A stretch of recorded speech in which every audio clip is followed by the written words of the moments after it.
Welcome to Funds and Founders. This weekly show is tailored for Austin founders navigating the early stages of their entrepreneurial journey. I'm your host and fellow Austinite, Abhinav Sinha. If you're looking for the motivation and the insight needed to build a successful company, you're in the right place. Today we have on Vikas. Vikas has had various executive roles across multiple companies in his early professional career. You founded Unico Solutions, which got acquired by Huron Consulting Group. You're most recently a partner at Red Rock VC, which is a family fund, where you invest in data-backed startups or data-based, data-focused startups. You advise a lot of startups, and you're the managing director at Frisco Analytics. Welcome to the show. Thank you, Abhinav. Glad to be here. One thing I like starting out with folks is, where would you say your entrepreneurial journey started? I think seeing my dad being an entrepreneur as well, he's always been a guy trying new things out, including my mom. I think it started truly from there, and then coming to the US and land of opportunities. Once you start understanding, what's missing, you want to go build it. That's the itch I have. It's like, okay, let's go build something. And it just got being addictive, I guess. What was your first foray into entrepreneurship? What was your first idea? What was the first thing you started? Funny you ask. Yesterday we were having the discussion over dinner with friends. Actually, I opened a college in New York City, ran that for about 2 years, failed miserably, but that was a good starting point to see a asset-heavy business trying to go into it without knowing what are the risks involved in it. What did you learn in that process? If there's one key takeaway that you want to take from that, operating that college, what would you say you stuck with? I think getting the right advisors was very important. People who have, walked the shoes, again, their 1 hour time or the input is a lot more valuable than you spending a year trying to figure things out. So I think getting the right team, not just from who are executing on a day-to-day basis, but getting the right guidance to say, hey, these are the things that they have failed. This is how they have overcome. Just learning from that mistake would have been saved a lot of time and money. It's interesting you talk about advisors. How does someone find the right advisor, and how do you vet an advisor? Because I feel like in today's world, it's very easy to come across someone who knows how to talk, but may not necessarily have the experience or backing to walk you through that. So what's your go-to for that? So we are also launching a product in about a couple of weeks. And then for that, I also have advisors. We got advice. So when we look at the team and as we want to go forward, what are the things that, going back to the point, getting the right advisors, right? I realize is on two sides. One, when you're building a product, you need a customer view who can basically at an enterprise level who could say that, cut through the bullshit and just say, hey, these are the things that are missing. So we understood the gaps over there. So we were able to get a CIO to come help us with a strategic vision from a client's lens to see what they are looking for. And because we know we'll be raising funds, going through the fundraising process, so we got an advisor on the business side. They can help us pointedly and in the right direction. You can avoid these things and you should be doing these things in order for you to get the early success. And I think that's already helping us a lot because now, through that strategy, the CIO basically said, this is the customer lens and these are the things that's missing when you go to the customer. And when we talk about the business, he already came in and started engaging with the lawyers to say, how should we set up the cap table and, the C Corp versus distribution. He's gone through that. Both of them has helped immensely in a very short period of time. So those are the things that we look for. What's missing in the business, what's missing in our team, and how we can go leverage that. How do you vet an advisor? So let's say, you identified, okay, here's the kind of person we need. There's probably hundreds of people who fit that description. How do you go from sourcing and then to vetting? And I think there's also a notion to having the right, I don't know if culture fit is the right word, but vibe. I like to use the word vibe, right? So how do you go about that process? Culture fit is the number one thing. It has to be. The team has to work together. If not, then we are all running in a different directions. We've seen this, especially in the startup. Culture is, I would say, it's very, very important.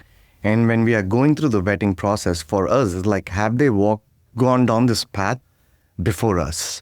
That's very important. If they have not walked on the same shoes as we are, then all they are doing is giving advice without walking through the shoes. So somebody's got to walk through that journey then I know that that person is a good advisor. And then secondly is bring them onto the team, make sure everybody is on the same page and they are collaborating without us being there as well, because that's in their best interest. Coming back to your journey a little bit. So you did the college. What did you do next? How do you go from college to founding your own solutions company? I was, gone into the tech, started doing some consulting work. And while I was doing the consulting work, there were few projects that I found a gap that it was only about 6 to 8 weeks, like upgrade projects. They were paying good money, but it was a very short period of time, right? So usually people are not willing to do that. They want a longer terms from a commission standpoint. So that's where I found the gap. So I did probably tons of myself, and I was able to create a run book, right? So with that, I was able to turn around and hire people for a long term, but I was able to manage their schedule. So I know, okay, when you go on this. So from there, I went from consultant to being an operator to being a salesperson, trying to manage everything in a way that I'm able to manage their time and efficiency and able to get a better throughput. And so basically what you're saying is you identified a small gap where there was a bunch of these 6 to 8 week projects that companies had to do and they were looking for someone, but there wasn't enough talent or there wasn't enough labor in the market to fill those gaps, right? So you basically arbitraged, hey, I'm just going to go get 10 8-week projects so that I can staff 2 full-time people. We had to get an edge, right? You need to know why us. So when we were able to establish like, hey, these guys are go-to guys, it took us about a year and a half to establish that. But as soon as we got established like one, it was easier to expand our portfolio from there. Sounds good. And what was that journey? How long were you running that company and sort of what was the growth trajectory? It was really good. So we started in about 2015, 2016. We were self-funded. So we grew tremendously. So we went from 2 to, by the time we sold, we had like 75 employees and 25, 30 contractors in about 4.5 years. It was exciting, but at the same time, a lot of work, getting the right team. One of the things that we try to do with our companies is if we fail, let's fail fast, because not every decision is the right decision. Yeah. But acting on the wrong decision faster is cheaper and easier than trying to prolong that decision-making process. So that's something that we took it very early in our culture fit. So in scaling that, and so the growth trajectory is relatively high and fast, right? What's something that stuck out to you that you didn't realize would be a problem? Because you went from doing these solution implementations for yourself to now arbitraging, operating, and making sure they're delivered. What is a big change in your mentality and work style from getting them yourself and working on them to now I have to manage this team and do that? Not gonna lie, it was a very big switch, very big switch. I think I must have struggled the most from a transition standpoint, because the first reaction is, hey, I can do this, let me go fix it. I kept doing that over and over, and that took up a lot of energy, and that created a lot of frustration. So hence, it was very important to kind of take a step back to say, okay, who can solve this problem within the team other than me? And then trying to build that skill set around it, making sure we build the right management team, right support team. So fundamentally, I had to change a lot, and we had to change the culture a lot, because as you grow, it's just not one person making the decision. It's how can the team get together and make those efficient changes, because every growth has its own hurdles. So as soon as you hit 20, 30 employees, your overhead changes. So your operating model changes. You hit 60, your operating model changes again. So we had to because we were growing so fast, every 3 to 6 months, we had to switch our process from start to end. As the scale gets bigger, the management gets bigger. Once the management gets bigger, your problems are more people problem than task problem, I would say. One thing that I'm very curious to get your take on is, what do you think is the right incentive structure in a solutions consultant kind of company? Because when you're talking about startups, early stage, you can always throw equity at the problem. There's always the, hey, paper equity 100x, like there's the whole promise, right? So there's probably some structures there that work out to keep employees happy. In a solution-based company or a consultant-based company, how do you think about incentive structures? Because at startups, it's easy to throw equity at the problem. If you raise money, you can throw cash at the problem. In a solution-based company, there's no equity pool to grant out.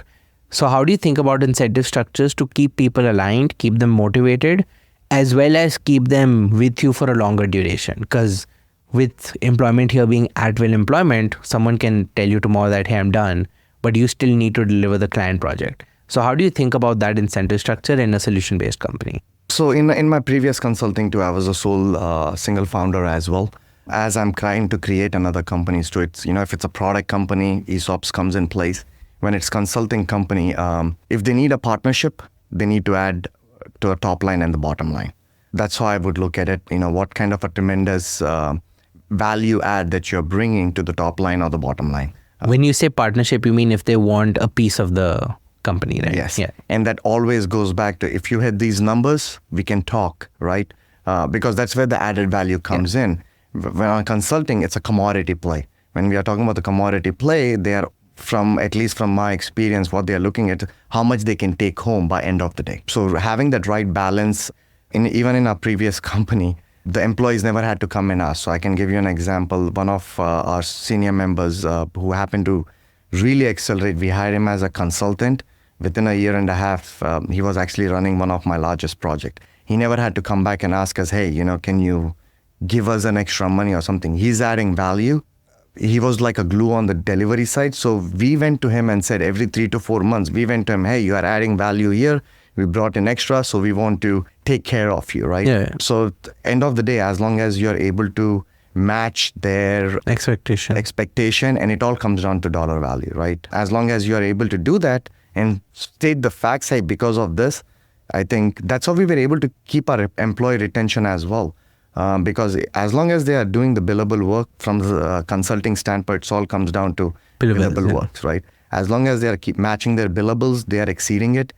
We didn't even have to wait for a year for them to come back. That's how we were able to grow that fast, right? Hey, you're doing good.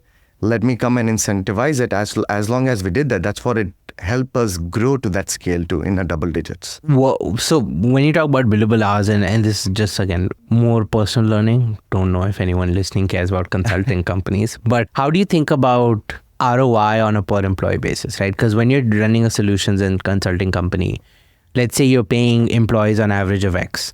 Are you expecting 2x per employee, 3x per, how do you figure out what's the right balance given the space you're in? Because I've gone through this, I can be a little bit more clearer on the number. It depends which level you're hiring, right? If you're hiring somebody from, hey, I want you to play a dual role, which is do pre-sales, delivery, manage the people, the structures are a little bit different. Hey, we expect you to only build this much, but the rest goes into the management, and then we have metrics on top of it. Hey, what are you measured on? And if you're coming truly as a consultant side, it completely depends upon where you fit in that bucket as well. Usually we are looking at about 3 to 5x per employee. Even though we play in a commodity space, but we try to pick a niche like, hey, 8 weeks engagement or a specialty that we are able to charge them a premium dollars as well. So minimum we are looking at a 3x per employee. Got it. Makes sense. And I think finding that niche is very important. I joined this agency group the other day, and someone was talking about how they were struggling to hit mid 6 figures, but as soon as they niche down into one industry, they're now doing 3 million a year in billables and revenue, because they're doing the same thing. They haven't really changed their offering.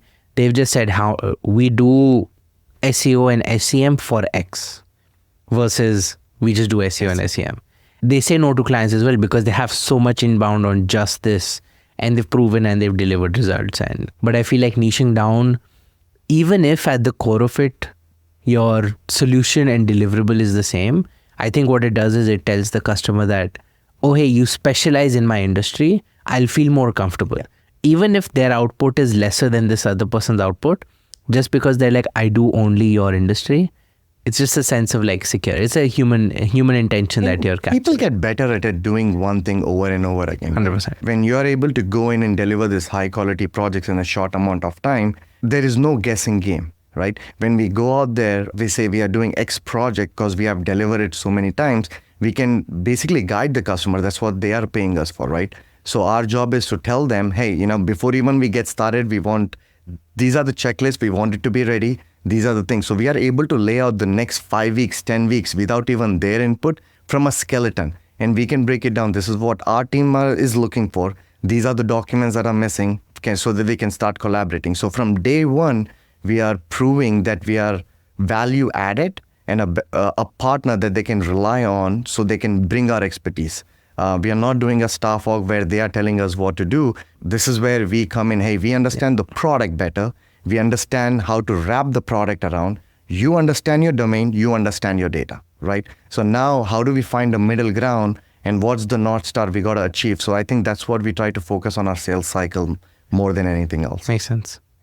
One thing that I'm very curious about, and I think that a lot of early stage startups as well could benefit from, is you went from an operator to, hey, now you're doing sales and getting inbound and people are delivering. What's the mind shift change and how do you get good at sales? Because I feel like sales is a very not easy to acquire skill. Being an operator, entrepreneur, product person, tech person, it's very hard to be like, hey, let me just switch gears and learn how to like sell this thing, right? How did you make that shift? What helped? What worked along the way? I think naturally I was a good sales guy. And if you're building people and if you're trying to convince people to come join me at some shape or form, you're selling yourself, you're selling the company, you're selling the vision. So one thing was easier for me to adapt. Naturally, I'm a sales guy. And what was hard was being an operator. The things that I wasn't good at, but finding the right people to make sure that they can come and be a partner who can, for us, be a force multiplier. The reason I asked that is a lot of founders, early stage, pre-seed, seed, the expectation is for the founder to do a lot of the sales, right? You're not really hiring a head of sales, a VP of sales in a pre-seed, seed stage startup, right? Because you have to understand your customer. Yep. But I feel like sometimes at my previous company, I was on a call with some onboarding company. Their founder was on the call. And I felt like he wasn't doing a good job of selling his product. Yeah. They were just like, okay, what's your use case? What's your use case? I'm like, it was just not the best onboarding call. And like, they didn't really sell us on what they're building and how it could help. It was a lot of, we're building that. We can build this. We can build that. But there's a small intention of where I feel like a tech person who's like into, I know how to get this off the ground, is not always the best person to like convince a customer that they need to buy that. I come across this so many times, and actually I had a investment meeting earlier this week where they had 5 founders building a very complex ML algorithm, but they're all technical people. And the main founder who was speaking, he himself is a technical person. I encourage them to go find what is lacking in the team. Going back to the point, like, yes, I've been an advisor, I've done all of these things, but when you're trying to solve a certain problem in a certain industry, the dynamics are different. So you need better alignment and a better advice to run fast. Me, myself, I'm not that, I'm a technical, but not that technical enough.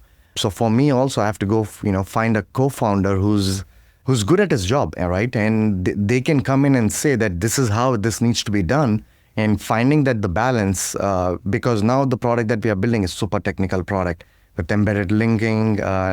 Everybody's going through AI, so we have to build an AI product as well.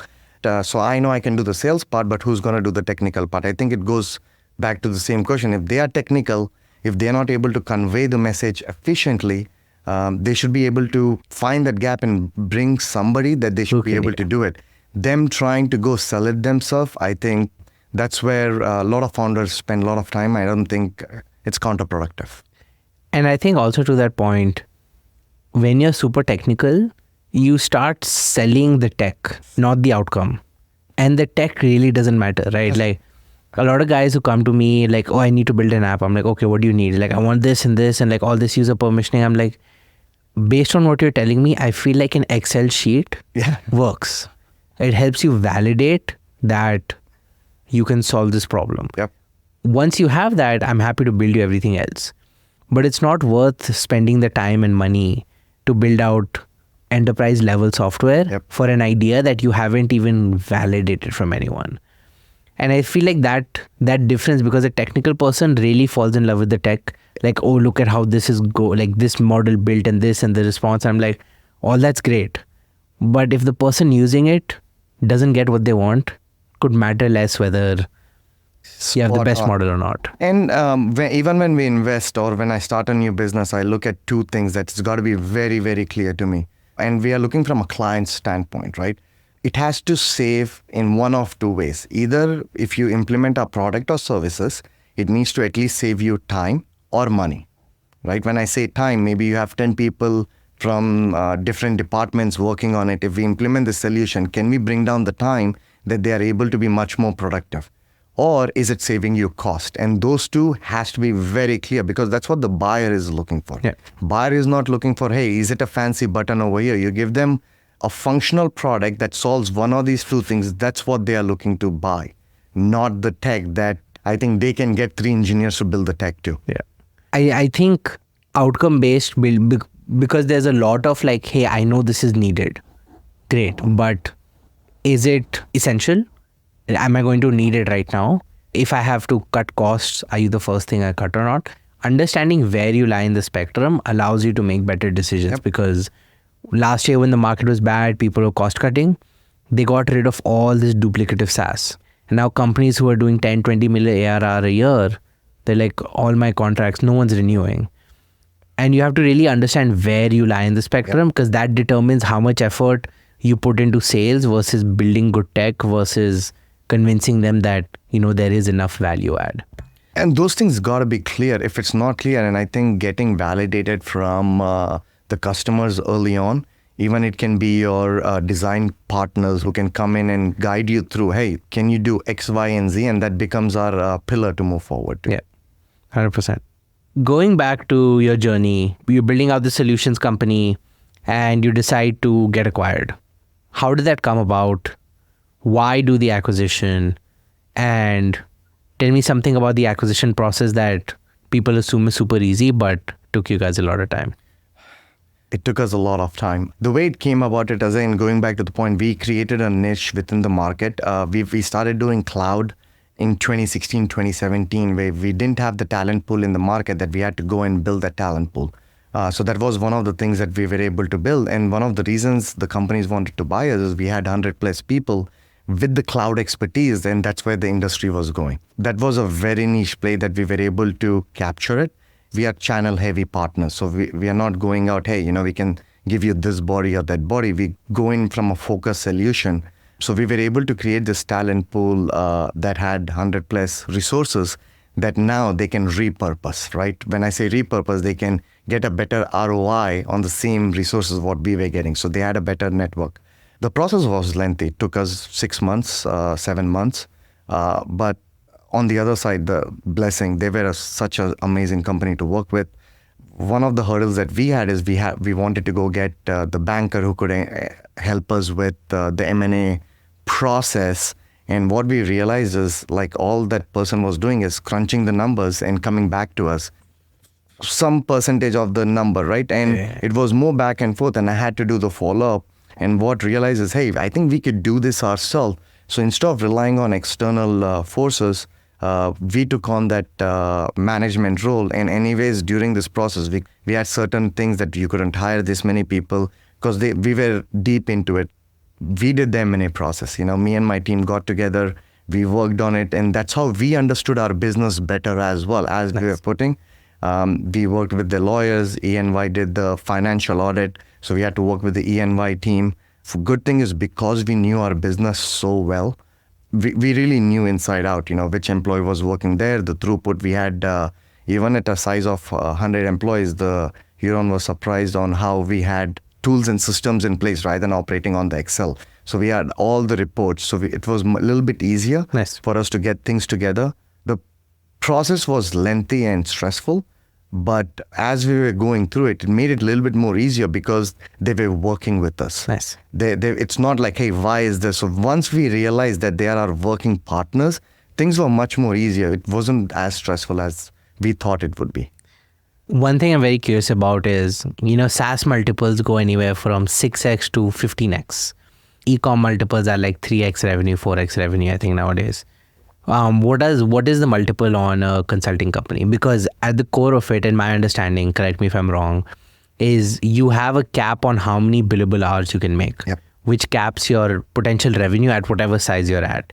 And because there's a cap there, there's probably going to be a cap on your acquisition price because, hey, we're acquiring 100 people who build, 3K a day, like, as in there's not very advanced math, but how do you think about that? And do you think that's a good space to be in if someone wants a good exit? Is consulting a good space to be in?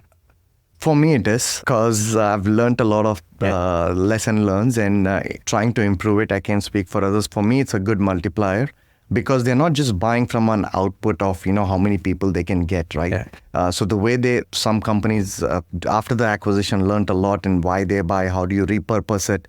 It's also the narrative and the story, right? They may have existing customers or that's the space they want to be in, that they see a high growth within their existing customers or the extension customers, right?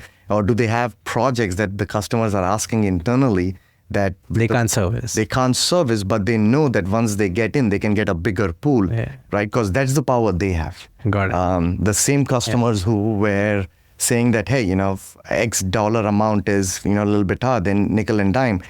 You go back to them with the sticker price of a higher number, they don't blink, they sign, right? Again, it's a pros and building a smaller company, being with a bigger company, it's a different ball game. Yeah.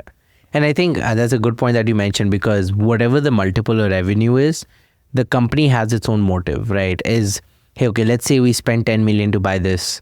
We've unlocked $40 million worth of precisely contracts because you're upselling, right?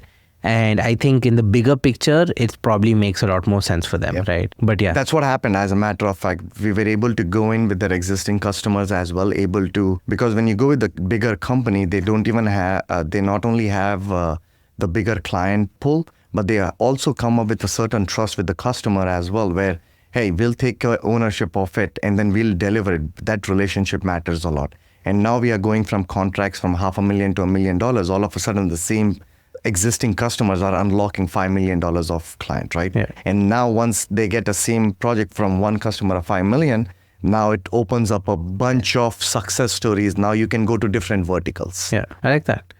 How was the process after the sale? Were you on with them? Did you just chill for a bit? What was... No, I mean, we had a goal. After the acquisition, there's a lot of things that come into play. Did not take a break. I love working, entrepreneur. So, I like to see results. So we were very mission driven as well, even after the acquisition. There is a lot of culture building. We had to understand their processes. Our existing resources need to be, migrated into that. So there's a lot of work. So I was with them for about a year and a half. Nice. The transition happened. Everything, went through. Things are looking normal. And then I'm a builder. So for me, I wanted to build things. I wanted to be part of an ecosystem, a game changing. Hey, what's the next thing that I want to go after? Like I said, I think we found a very good acquisition partner. They are so supportive. They were across the process as well. So it was easier than at least the horror stories I've heard. Nice. So after the sale, you go and did you start Red Rock VC right after, or was there a gap? Right after, because I knew that I wanted to, start investing in the companies. So right after, started investing in a couple of companies, got engaged, and that's when I started looking at, okay, what are the other things that I can start doing? Nice. That's when I started Frisco Analytics. Along with that, we wanted to find an edge, then found Lake Fusion, a product company. So now I have two companies trying to get off the ground parallelly. Nice. Why don't you tell folks listening, what does Red Rock VC do? What do you guys focus on? And why did you pick this niche or angle or whatever? Red Rock VC is a family fund. Me and my wife invest in different companies. Right now, we have about 4 companies. We invest mainly in founders. For us, we write a check that gets them to a product market fit. That's where we come in. Like I said, going back, I'm a builder, so I want to solve early problems working with the team. And then where we come in is go in. Typically, what do the early product team needs? They need somebody with a go-to-market strategy. They can get the early customers, and they need some engineering help. So when we invest in the founders, they typically have figured out those things. But what they are trying to figure out is, how do I get my first 3 customers, make sure I get my product market fit, then how do we go to a Series A? So that's where we bring in our expertise to help the early investment companies that what we do get to their stage. Nice. Quick sidebar. You mentioned product market fit. Can you just define what that means for you? That's a loaded question because there's so many variation answers to it. Product market fit is that essentially that I'm able to put an autopilot to my salespeople. What that means is now I know that I have a story, a messaging, and a clear value either on the time I'm saving or the cost I'm saving. That needs to be clear. Those tangible needs to be very clear. For me, until then, you do not have a product market. Okay. Counter question to that. Let's say I have all of those things. I also need customers who want this, right? So are you assuming in that you figured out your positioning, your vertical, and the value prop for that? Yep. And is there also positive signal that these folks are ready to pay for this? Or do you not consider that in the PMS? No, it has to be paid, right? That's when you have your product market fit. So that's why you go through these early designs, your iteration, listening to your customers or your early customers say, hey, this is what I want. Because by then, your messaging is clear, your value prop is clear. Yeah. Once you have that, that's when I can put a strength behind it. That's when it makes sense for us to raise more capital because now we need to run. Yeah. Right? That's how it's it. Until then, you can bring 10 salespeople on, but they're still going to come back to you. This customer is asking me this, what should I tell them, right? Those unknowns should be gone and say, your sales cycle should at least move to 70%. And the 30%, can you add this feature? Can you do this? That's, again, engineering can come and help, but it should get you to that place. Got it. And so just to sum, what you're saying is, if you're at a point where you know who your customer is, you know what you're selling them, and you're consistently able to get them on a call and get a positive signal on, okay, hey, you want this product, you're ready to buy, whatever the time or money, right? And so when you say fuel on the fire, you're basically saying you figured out this sales cycle with who the customer is, and now you just need to do it a lot more. Yes. And there's no like ifs or buts, right? Like there's no more pivoting at that point. No. Yeah. I mean, you can pivot a little bit, right? Yeah. But those things happen. But now you've got 10 engineers on the left side, 10 salespeople on the right side. Now what do I do with 20 employees? I like that. One thing I was curious to ask you is, as an operator, as someone who's built companies, built products, sold a company before, how's your perspective different as a VC? What do you do a little differently? And maybe you don't, that's also fine. But what do you do a little differently as a VC who comes from an operator background? And I could be wrong about this. My assumption is that a lot of major VCs have a lot of MBA grads, finance folks, have a lot of people who are good at looking at a deal and evaluating a deal, but they may not necessarily be a builder, a founder, an operator who can empathize with who they're writing the check for. So how does that differ? Like, how do you think you differ in the market just based on that? Because we don't have the big deal process. Like for us, writing the check is pretty much like a 4 weeks to 6 weeks process. Explain us the deck, tell us where the gaps are. And for us, we want the founders to bring us all the problem. Yeah. Sugarcoating only delays the pain or the misery. It's like, hey, we are here to help. Tell us where we need help. That's why it's very important for us to be directly involved. I wouldn't say in the day-to-day operations, that's not our place. We do not want to be that place. We have our own businesses that we want to run. But are they able to listen and take the feedback? And we don't want to necessarily act, but at least hear the experience, hear the things that we could say. Are they able to evaluate, and given their company culture and their circumstances, are they able to make those little subtle changes that they're able to move this forward? Again, for us, it's very important. They need to walk the shoes and they need to feel the pain of the problem they're trying to solve deeply.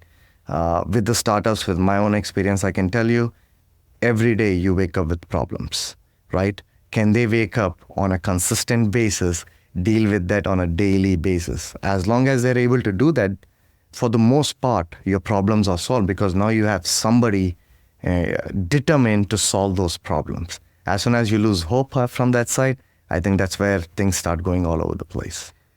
That's a good segue into my next question, which is, how do you underwrite a deal? What do you look at? So you talked a lot about having the right founder. Can you talk about your deal underwriting process, even if it's not like a formal process, but how do you look at a deal? So it's predefined. We have a 6 weeks process, meet with the founders, they go through the pitch deck. Most of the times we invest that people that we know are a good recommendation, that it comes through. Then we have a tech team that goes and evaluate the tech. Whatever they are saying, does it work? It doesn't work. Just at a high level, we don't want to open up all the things that what they are working on, right? Hey, whatever they're saying, do they go through that? As soon as the tech thing is done, parallelly we are working on What is your go-to-market strategy? Are you product-led? What is your sales structure look like? Where are they in their company building process? Are they ready to start selling now, or do they need to wait for a little longer? So all of these things come into the picture for 6 weeks. Is it pretty easy to carry this out and get it all done in 6 weeks, or? Because we are so early, and our checks anywhere from 100 to 250K at an early stage. So it's not like a big risk we are taking as well, right? I mean, if a few $1 million, we can understand we have to go through all these due diligence. At this early stage, you're only betting on two things. The founder has found the gap and they are determined to solve the gap, right? That's what we are supporting for the most part, because we don't have a product market fit. So hence, we don't want to spend that much time on the due diligence as well, because we want them to go build. Yeah. And this may be an early question, but do you guys have an exit strategy in terms of, so again, this is my naive understanding of the VC space. Like people who are like pre-seed, seed or series A, they all have certain exit strategies, right? Or they have follow-on strategies. Either we, do seed and we invest till B, but we'll exit before C. Or like everyone has a different philosophy. Maybe it's too soon because you guys are still early in your fund. Yep. But do you think of it as hey, we want to exit before seed or before A or before B, or we want to do seed? Like, how do you think about your investments? I'll answer this in a two-part question. The first part is we are too early to answer that, because whenever somebody writes a bigger check, they start controlling whatever happens, right? Yeah. So we haven't gone that far to give you my true experience on that. But one thing I'll tell you is every time we invest in a company, during this process, I want to be very clear is, where do you see yourself in 3 to 5 years, right? What is the end goal you're trying to achieve? Because then we can work backwards. Makes sense. There's one of the companies that we have invested in. They were trying to raise money so that they can position themselves, add more salespeople to get to their X, and they wanted to be bought out, and they were looking at 2 years. So I know in the next 2 years, somebody is determined to get there. So that is a very important and a critical question that we ask before you and we invest. Nice. If you don't know where you're going, then it's very hard to just shoot in the dark. In terms of when you write a check for a pre-seed investor, for a pre-seed company, how much does capital allocation matter? And how much does them knowing how they want to use the money matters? We don't try to get into how they are using the capital that much, Okay. right? This is also an important test for a founder, how they are utilizing the capital. I'm talking from the founder side, right? So we try not to get into their day-to-day stuff. That's why we try to invest in people that even though they are first-time founders, but they need to make these decisions. We're not going to be there. So we try not to get into the day-to-day thing, but they come to us and say, hey, here's our financials that we get on a basis, right? So we at least know where they stand, because that's the expertise. So I drive all my businesses through financials. Once you look at the financials, doesn't matter which business it is, I think numbers speak a lot, right? And then you can backtrack it from there. So we try to keep it a very, very high level from that standpoint. Nice. It's interesting you say that, because my understanding is a pre-seed company, more often than not, doesn't have a fractional CFO, doesn't have a CFO. And unless they come from a maths or finance background, they probably are not the best with business models, finance and stuff. So how do you help them guide through that process? They come to us with questions, right? Hey, how do I do this? And that's why it's very important. Keep going back. Tell us what your problems are, right? So we are here. Let us unblock them for you. Exactly, right? If you say it is, we have a friends and family group. We have advisors. People have helped me in the past, so I can at least connect you with the people who can help you go through that. Right. And I get it. We are not CFOs. We are not that. But if you're not able to understand your business, you cannot hire the right person. 100%. It is very important the founders understand, what does marketing do? What does our books look like? Are we sending the invoice on time? They need to, until you reach 10 million or until you reach $5 million in funding, that you're able to get the team around you, you're wearing every hat. That's founder. So you have to grow one way or the other. And unless you know what you're trying to fix, you can't get a right person to fix that too. So until you know what you want to hand it over, that's one of the tests as well, right? Are they ready to take somebody else's bigger check? What's your deal flow strategy? We get a lot through inbound messages, through networking events as well. Usually we get serious when it comes through a recommendation or through somebody that we know. Got it. when we write the check, that's where we start from. When somebody's coming, from outside and saying, hey, these are the things we need, that's where our 6 weeks become much more important in our process because we just don't know them, right? When you start a company, people have so much energy, right? For everybody, it tapers down depending upon what milestones they're hitting. So hence, we want to put them through the tough questions as well. Nice. So we know, are they giving up? Are they reacting? Or they are responding? Unfortunately, these things matter a lot. 100%.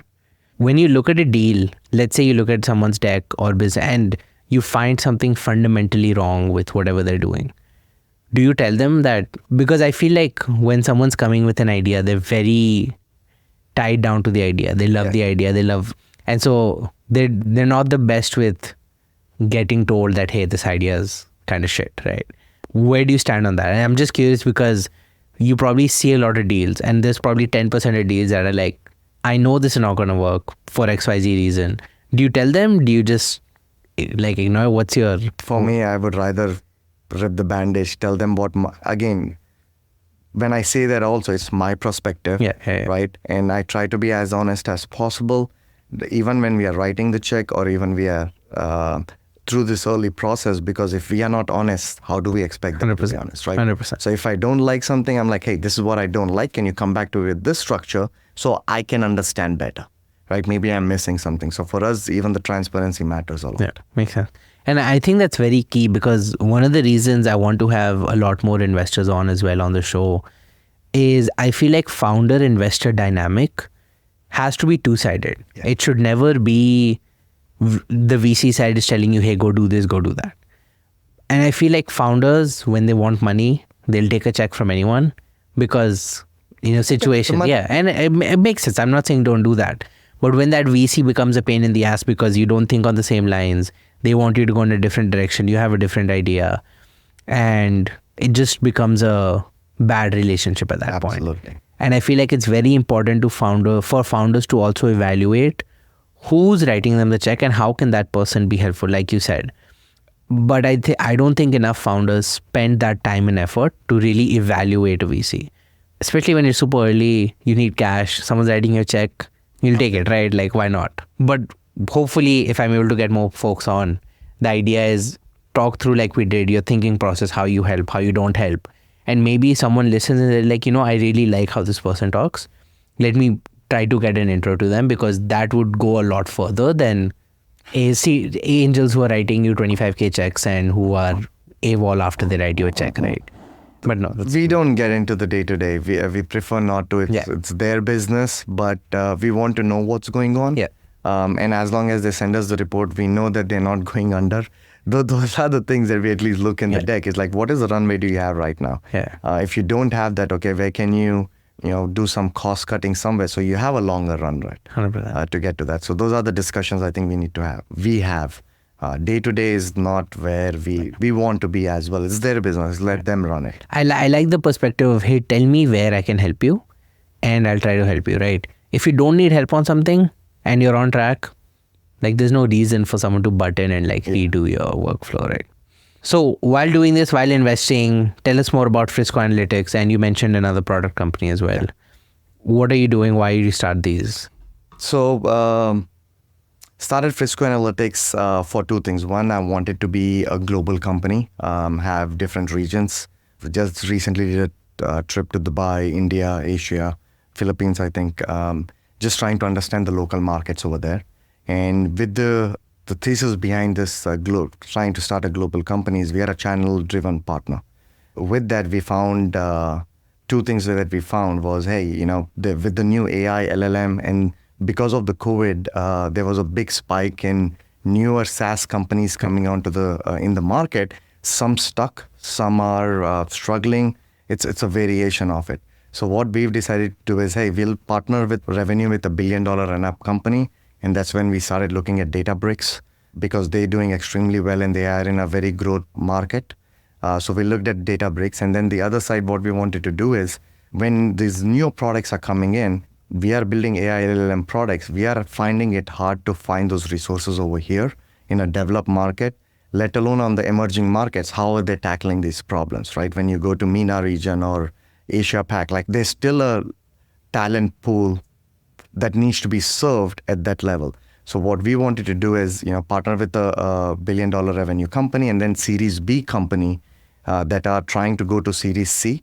B is usually raised capital to either, depending upon their growth rate, to go to Europe, a developed market, or they are trying to build up their enterprise customers, build their team. Then when they raise Series C, that's when they expand globally. Yeah. So with that, because with the VC background, getting a network through a lot of these early stage companies, so now we'll have a footprint in other areas where when these channel partners, when they get a deal and they have it in another region, we have the paperwork, we have boots on the ground. Nice. So we are able to not only give them access to those markets, but we can also develop talent pool that can serve different markets. Got it. So that's the genesis of Frisco Analytics. Going back to the point, why us? When I started looking at it, there were 1,200 partners within the Databricks ecosystem. And why us? We had a lot of friends, a lot of relationship, but there is so much you can knock on the door. They can get you 1 deal, 2 deals, right? There's so much you can ask.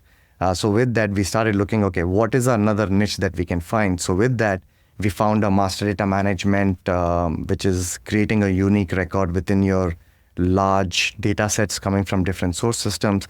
That's the gap we found with the Databricks platform. They serve a lot of different platforms. They are a data platform now.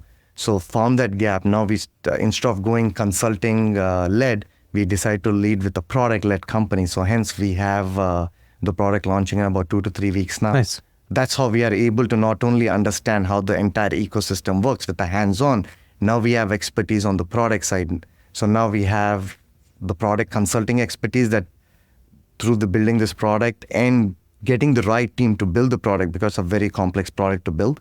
We're using all embedded linking, things that are, it's like I only hear through ChatGPT. Yeah. Right. So now you're trying to understand that process to putting the team together, and that's going to help us on the consulting side, right? You need a good leadership team that, going back to the point, we need to be par with the customer. Hey, your domain knowledge. We need to be par with the technology so both can marry together, right? And to produce the outcome to save either time or a cost. Nice. How do you manage building 2 companies, launching them?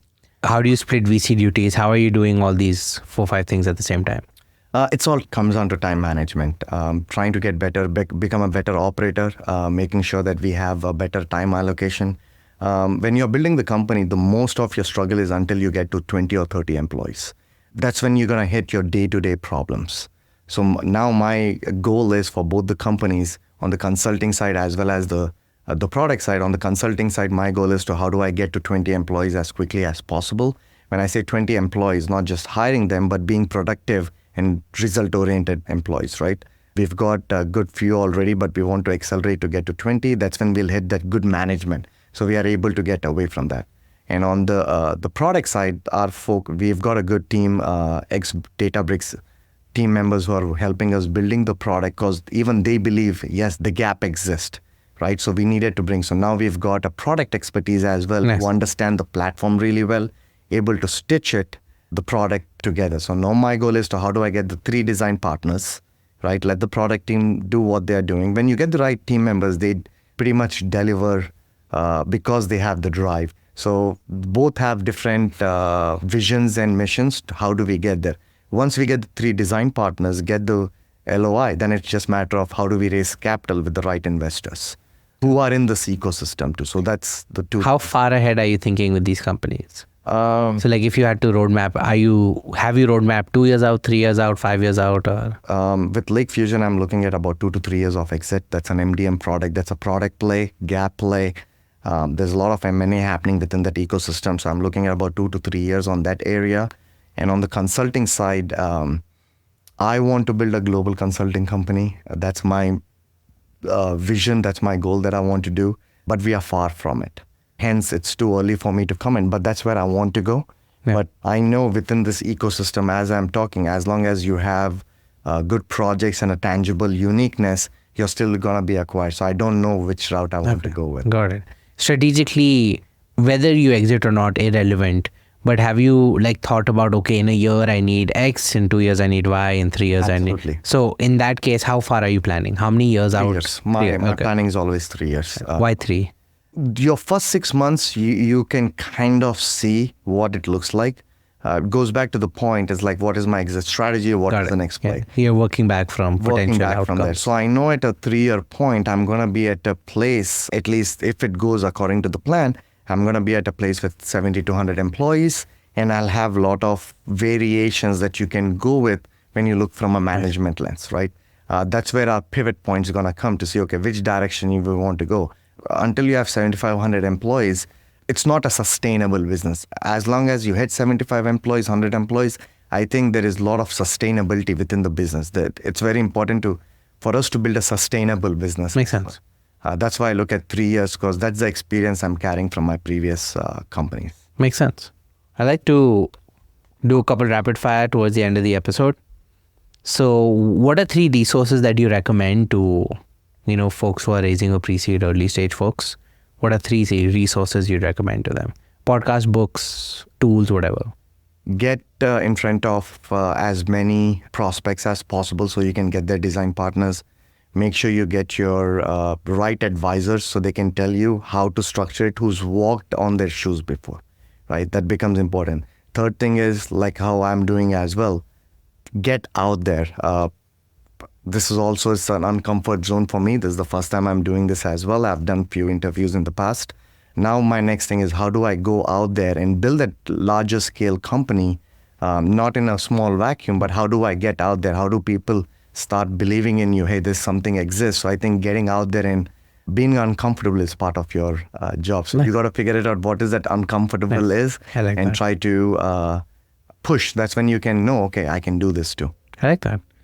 What would you say is your support system? What has allowed you to build, grow, acquire, exit VC? What's your support system? Family. It's got to be that. Parents have been always an entrepreneur, pushing, dream big. I grew up playing tennis, so they're like, don't be afraid to fail. Go out there and do your best, right? So that's always been there. So family is still close to me. Wife is pretty much runs my house, runs me too. She's my boss, so she ensures that, that I have a little bit of a free mind too, that I'm able to. So that understanding between me and my wife really helped us, right? And anything I do, investment or anything, like we still go and talk about it. She's a part of this process too. Everything from hiring people, she probably knows all the employees that we have, who's doing what. So including them in the process too, just makes me feel better as well. Hey, we are doing this together. Nice. You mentioned tennis. Have you gotten into the pickleball scene in Austin yet or no? Getting there. So I've played couple, but definitely I'm going to pick up more once I hit those 2 milestones. Yeah.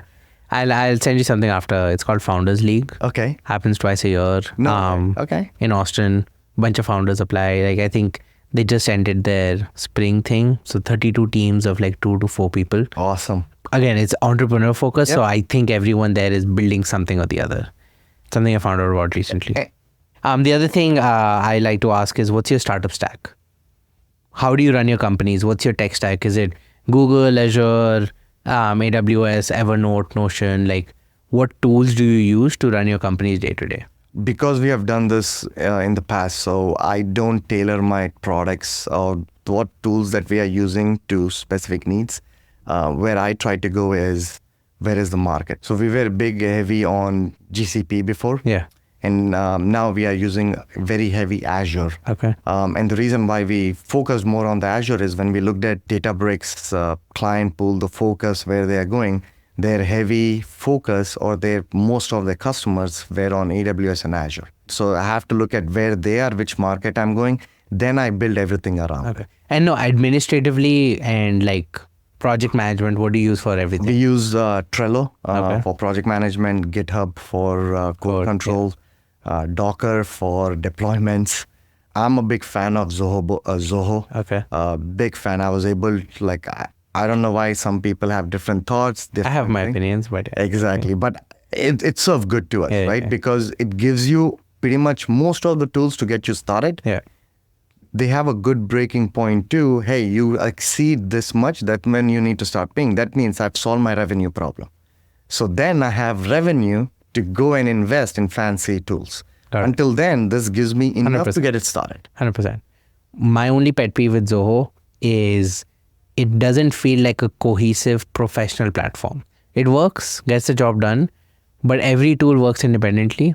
And my company is based out of India. I wanted to do automated payroll. Zoho onboarded me, made me pay. They took a year to get my payroll data in there so that I could then do payroll. And even then, it didn't work. They redid it 3 times. And at that point, I was just like, just let it go. I don't want to do this anymore. And maybe that was very contextual, but that's why I say, I mean, I like the tool, the suite, but it's just like, when you pay for something, you expect a little professionalism. I'm like, just feels like, you're missing the mark a little bit, but that's just personal bad stuff. No, we had our ups and downs too with them. And going back to it, like for me, I'm a very process driven. Yeah. So we've created a bunch of screenshots. So now, doesn't matter which employee comes, they know to take the steps and give me the output. Have you used Loom? Yes. Loom has a new AI feature where if what you're doing, the screenshot, if you walk through your process, they'll make an SOP out of it.